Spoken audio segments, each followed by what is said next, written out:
What's up everybody, welcome to the Gooner channel, and for this video I'm going to be asking the question, should England drop their record ever goal scorer for the semi-final match against the Netherlands tomorrow? And I know that when you phrase it like that it sounds ridiculous, but it's made even more ridiculous when you consider that he's currently the leading marksman across Europe's top 5 leagues. Harry Kane tops the charts with 36 goals. The next closest to him is Serhou Guirassy, also playing in the Bundesliga, with 28. Erling Haaland was the Premier League's top goal scorer with just 27. Kylian Mbappe topped the Ligue 1 also with 27. And Artem Dovbyk led the way in La Liga with 24 goals. Lautaro Martinez topped Serie A with 24. So Harry Kane miles ahead of all of them. And when you think that he did this in his first season with a new club, there could be little argument, can there, that he is one of, if not the best goal scorer in Europe at the moment. His goal tally would suggest that he is in the form of his life and that this should be the best tournament of his career. In fact, he is actually the joint top scorer in the squad at the moment with 2. And since Gareth Southgate took over the England job, he's always been able to rely on Harry Kane, and together they've enjoyed the most successful period in our national team's history. So now, on the eve of our most important game, we need him more than ever, right? Surely. But England have failed to impress. They've only won 1 of their 5 games in the 90 minutes. And that's even more concerning when you consider the opponents we've faced, most of whom have been far below us in the FIFA rankings, and against whom you would expect, with the calibre of forwards that we have at our disposal, that we would have been able to score more than the 5 goals we've managed. Particularly when you consider that 2 of those games went to 120 minutes. Throughout these performances, hardly any of the England players have been immune to criticism, and this includes Harry Kane. Gary Lineker and Alan Shearer have both spoken about his positioning in this tournament, that he's coming too deep and he needs to stay higher up the pitch. But you don't need to have been a world-class striker to know that Harry Kane hasn't been in the box when he's been needed at vital times. His goal against Denmark, a real poacher's effort from inside the box, reminded us of his quality, and it was hoped that this would be the goal that would open the floodgates. England, though, having gone a goal up, didn't press on and instead seemed happy to try and defend the lead. They failed to. Kane was substituted in the 70th minute, and interviewed after the game, Southgate admitted that England's pressing had been poor. Kane went a step further, suggesting that the team had not been sure how to get the pressure on and hadn't known who was the one who was meant to be going to press. But in any case, it definitely wasn't Harry Kane. As a player who's previously grown into tournaments, often after a slow start, any talk of dropping him, even after the last group game, just seemed foolish. But is it still? Are we about to see the best of him? Will he come to life at a vital moment in the game against Holland and be the reason we make only our 2nd final in 58 years? Or is he living off his reputation and badly lacking the form needed to deserve a start? Now, if it's just his past performances, I want to take a detailed look at those and see what the trends are, what the data's saying. To answer the question, should Gareth Southgate drop Harry Kane? Before beginning, though, I think it's really interesting to note that this is a hugely divisive question. Just this morning, I read several of the England players rushing to defend their captain. Alan Shearer has also said that he feels Kane is undroppable. What's interesting to me is that there seems to be a clear divide. Ex-professionals, current teammates, all coming to his defence and saying he's undroppable, whilst those of us on social media are asking the question. So who is right? Normally I like to defer to experts, people who've played the game at the highest level, but what's the data telling us? If it's just his reputation, then I want to take a close look at how that reputation was built. Starting with his first tournament in 2016. He failed to score, but he did only play 2 full games, and he was far from being the only player who failed to impress in that tournament. His next tournament, the World Cup, now managed by Gareth Southgate, it took him just 11 minutes to score his first goal in a 2-1 win over Tunisia. He was in exactly the right place at the right time to tap in the opener, and after Tunisia had levelled with a penalty conceded by Walker, Kane was once again in the right place to head in a flick on from Maguire after a corner in the dying minutes of the game to give England a winning start. He was man of the match, as he was in the next match after that against Panama, scoring a hat-trick. Now, the first 2 were both penalties, beautifully taken into the top left-hand corner. And the third was a deflection, a ball that hit him and flew in. Nevertheless, he did become only the third England player to score a hat-trick at a World Cup finals. With qualification from the group assured, Kane was rested for the next game, which was a defeat to the well-fancied golden generation of Belgium. It rested a lot of the golden generation as well. But the round of 16 saw England drawn against Colombia. Kane was once again on the score sheet, gave England the lead from a spot kick in the 56th minute. And when Colombia had equalised in the last minutes of normal time, the game ultimately went to penalties. And Captain Kane fired in the first. Only Henderson missed, and we went through 4-3 on a penalty shootout. Kane then failed to score in the quarter-final victory over Sweden and the semi-final defeat to Croatia, despite playing a full 90 minutes in both. He also played the third-place game again against Belgium, and this time they played their star players and England lost. Kane wasn't even able to manage a shot on target. Kane's third tournament was 2020, and he didn't score in any of the three group games against Croatia, Scotland or Czechia. And quite apart from not scoring, he also had his three worst tournament games, was largely anonymous throughout the games. But England did manage 2 wins and a draw and qualified for the knockout stages, where we faced Germany. Once again, Kane was on the score sheet as we ran out 2-0 winners in a match of huge significance. The Germans have always been our toughest opponents, and Kane not only scored late on in the game to seal the victory, but was heavily involved in the first goal as well. Few things lift our nation more than defeating Germany. And even though Kane wasn't man of the match, he had found his goal-scoring form at exactly the right time. The next 2 games saw him score twice against Ukraine in the quarterfinals and the winner against Denmark in the semi-final in extra time. England had achieved their first appearance in a final since 1966, and Kane was bang on form. All that stood between us and lifting silverware for the first time since '66 was Italy. The final, played at Wembley in front of 67,000 people, could hardly have started any better. Luke Shaw scoring after just 2 minutes. The move started from an Italy corner. The ball was cleared up to Mason Mount, who headed the ball back to Luke Shaw. Harry Kane made himself available. Luke Shaw passed to him. And from just inside our own half, Harry Kane found a beautiful cross-field ball out to Kieran Trippier, in acres of space, who took his time, and with Harry Kane driving into the area and occupying 2 of their centre-backs, Luke Shaw was able to continue his run and hit the cross with a sweet left-footed half volley. England are 1-0 up, 2 minutes played, and it started to feel like it was all going to happen. And then England sat back. Having made that perfect start, England decided they were going to sit on their lead and defend it. And from that point, it really was all Italy, who levelled the match after 67 minutes. England actually, at that point, did well to hold on for penalties. Kane had been increasingly peripheral, failing to get a shot on or off target in 120 minutes. Playing deeper, he spent most of the game just around the centre circle, with Luke Shaw, Mason Mount and Raheem Sterling all ahead of him. He touched the ball only 45 times in the entire match. And when it came to the shootout, he was dependable as ever. Stepped up to take the first one and rocketed it home. When Maguire scored the second and Belotti missed for Italy, it really felt like we were close. And it really started to feel like football was coming home. And it really started to feel like we were going to lift that trophy. But then Rashford, Sancho and Saka all missed, and the chance was gone. Blame fell on the teenager who missed the last spot kick, and there was very little appetite for discussing Kane's poor final performance. Harry Kane, as we all know, has never won a trophy. He's played 4 finals, 1 Champions League final, 2 League Cup finals, and of course the final against Italy. He failed to register a single shot in either of the League Cup finals, let alone a goal, was restricted to very few touches and spent most of the game around the centre circle. In the final of the Champions League, he made his return, having been absent through injury picked up in the first game of the quarterfinals against Manchester City. When he left the field, the score was 0-0, having had 1 chance on target. In the final, he stayed higher up the pitch, but only managed to touch the ball 26 times in 90 minutes. For all the goals that he's scored, and it is an incredible goal-scoring record, no one can deny that. When a single goal could have made all of the difference in the key moments that define seasons and careers, he's barely had a shot. For World Cup 22, he once again started all 3 opening games and once again failed to score.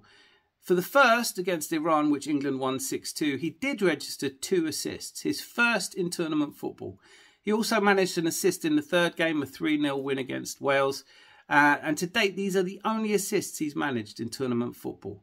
He found the net in our round of 16 game against Senegal with the second goal in a convincing 3-0 victory. Then in the quarterfinal against France, he scored from the spot to level the match. But with France ahead 2-1 in the 86th minute, England won a penalty, which Kane stepped up to take and missed. England were out, and to date, that is the last tournament penalty that Harry Kane has taken. Just 11 minutes before the penalty shootout against Switzerland, and after a slapstick collision with Southgate on the touchline, he was replaced by Ivan Toney. Throughout the 109 minutes he played, Kane managed only 1 shot off target and 27 touches. He made only 8 passes and gave the ball away 10 times.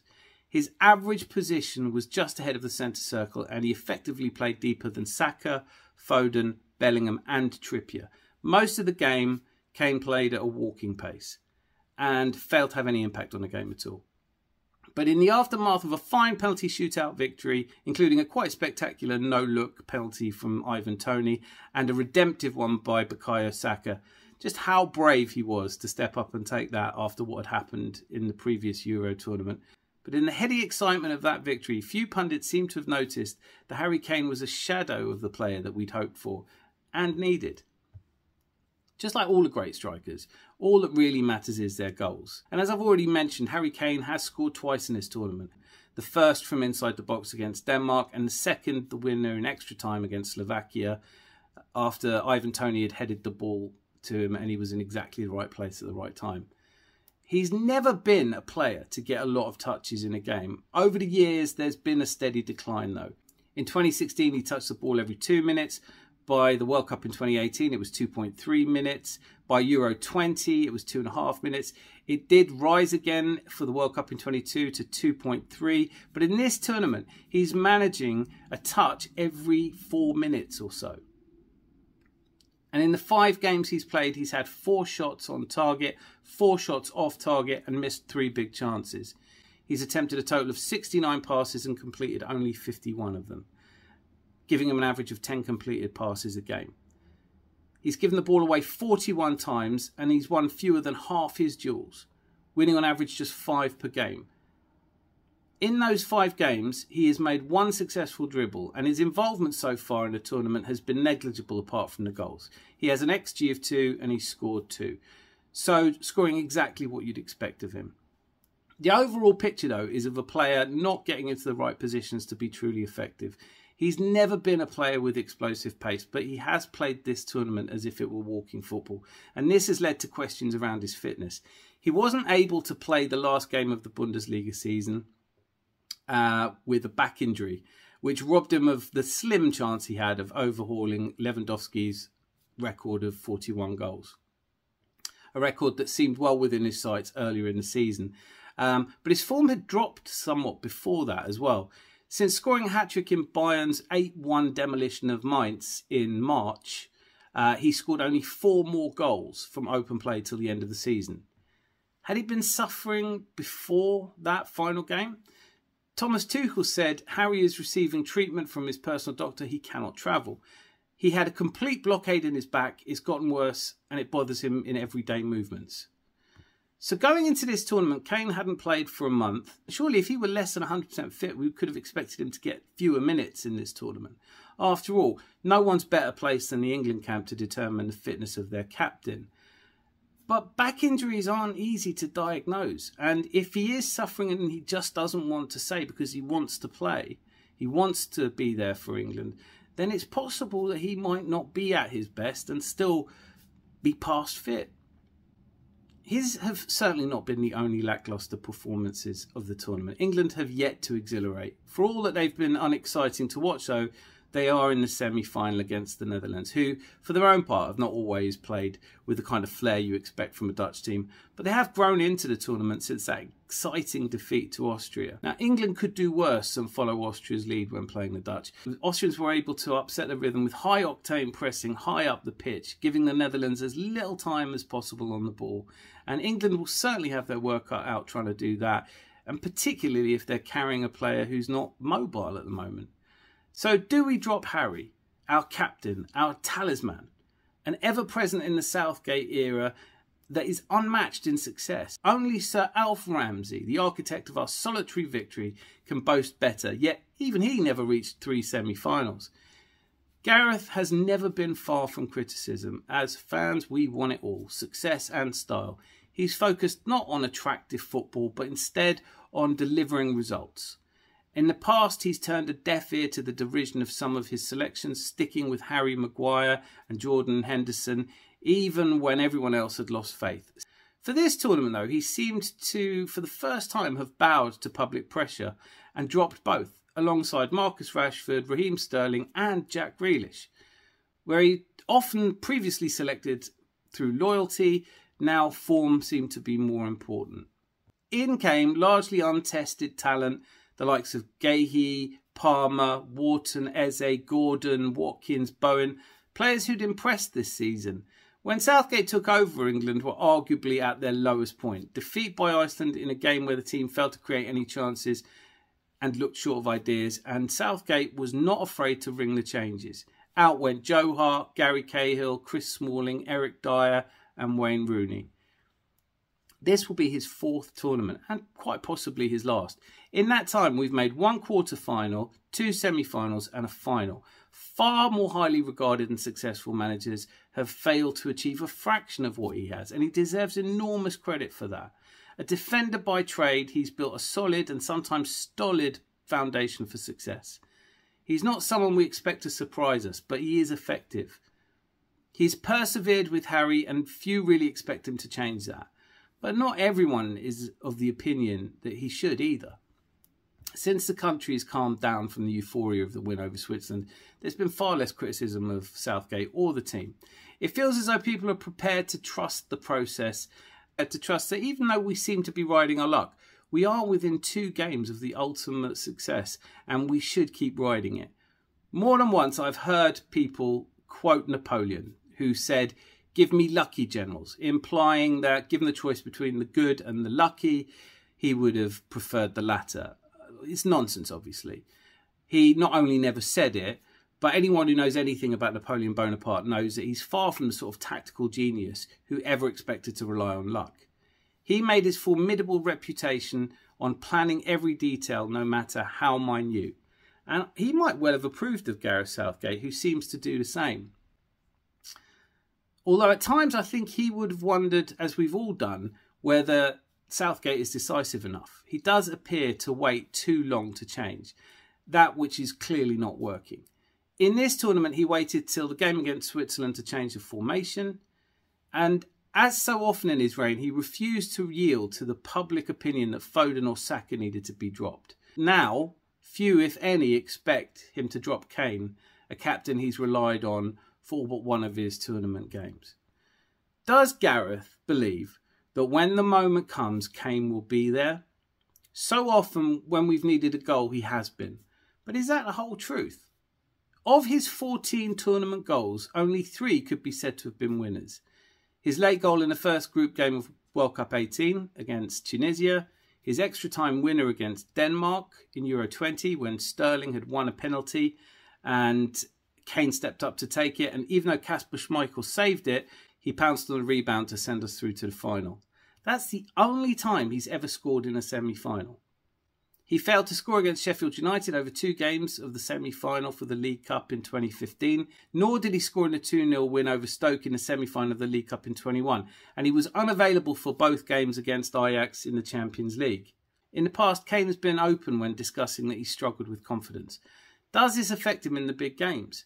Can we hope that this time will be different, despite the dividing opinion as to whether he should play against the Dutch?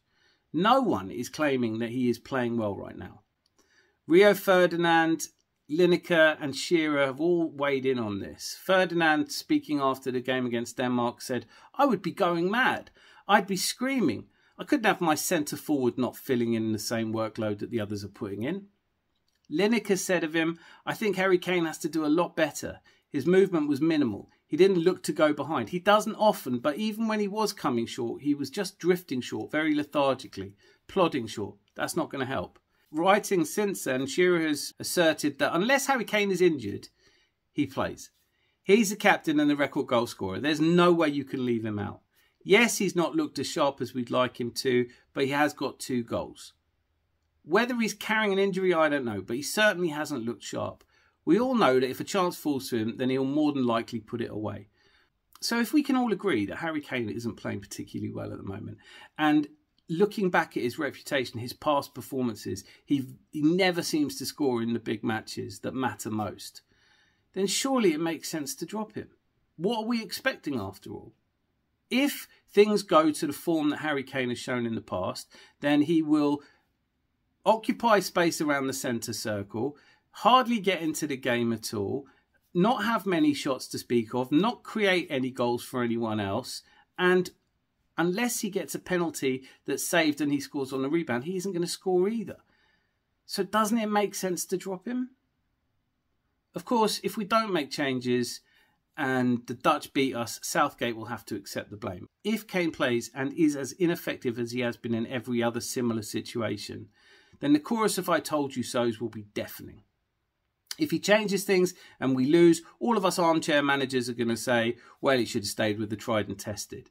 But if he wins, if we somehow defy the odds and beat the Dutch and make it to the final against a hugely impressive Spanish side who just knocked out the French who'd become the first team in tournament history to reach a semi-final without scoring a goal in open play, so obviously had their own problems, kind of mirroring ours. Their own talisman, Kylian Mbappe, not quite firing, and Harry Kane's not quite firing. Are we likely to face the same fate? I don't fancy our chances against Spain, but I'd love to get to that game to find out. If we get there, doesn't matter how we do it. No one's ever going to complain about how bad the football was if we lift the trophy, just like they didn't complain when Denmark won it in '92 or when Greece won it in 2004. Winning is all that matters. Probably shouldn't be, but it's been so long for England fans and we just want this so badly, don't we? Gareth carries the weight of our expectations. That's got to be a really heavy burden. How hard to be brave under all of that and think clearly. Perhaps he's already decided, since there's only one man who could have claimed to have achieved more than Gareth Southgate, and he is sadly no longer with us. Southgate has no one to ask whose opinion would count more than his own. But if Ramsey was still alive, I imagine he would well understand this pressure and respect that, just like he did when he stuck to his wingless wonders formation, which everyone decried as madness, Southgate has shown that he's not beyond sticking to his guns. Both men stayed true to their vision, even when it was unclear to others. And it's worth remembering that Sir Alf Ramsey faced a very similar difficult decision. He surprised everyone when he chose to leave Jimmy Greaves, a goal-scoring phenomenon, out of his starting lineup for the final. He opted instead for Geoff Hurst, who was never in the same league as Jimmy Greaves, but who was in better form. As we all know, Hurst scored a memorable hat-trick to win us our only silverware, and the decision was never questioned again. Well, it was questioned by Jimmy Greaves, but nobody else cared because England had won the World Cup. Winning makes a decision the right one, the brave one. I feel that if Southgate is brave, then we have a better chance. If Kane is being chosen on reputation, then we have to consider that he's rarely ever scored in key moments, that despite his outstanding record, he is a player who goes missing when the pressure is greatest. I'm not looking to have a go at Harry Kane here. Only the most special players are clutch players, the few who seem to thrive under that pressure rather than buckle. If we leave Kane out and we need a goal, we still have him to bring on. But if we could go 2-0 on and bring him on and he scores maybe a third, and I know I'm being fanciful now, but that might just give him the confidence he needs. No one's going to be more acutely aware of his failure to score in big games than Harry Kane. We can't pretend it hasn't happened that way. Also, having recently won that shootout emphatically without Harry Kane, there's less concern to keep him on the pitch should we get to penalties. And we might well get to penalties against either Spain or Holland. And if we do, I really fancy our chances. Semi-finals and finals are a time for players who exude confidence. And Ivan Toney has never lacked that. I believe it's his time. I would love to see Ivan Toney hungrily rushing around, putting pressure on their defence, giving them no chance to settle whatsoever and snapping up any loose balls. And if you want an example of his confidence, how about this? Best penalty taker. Thank you very much.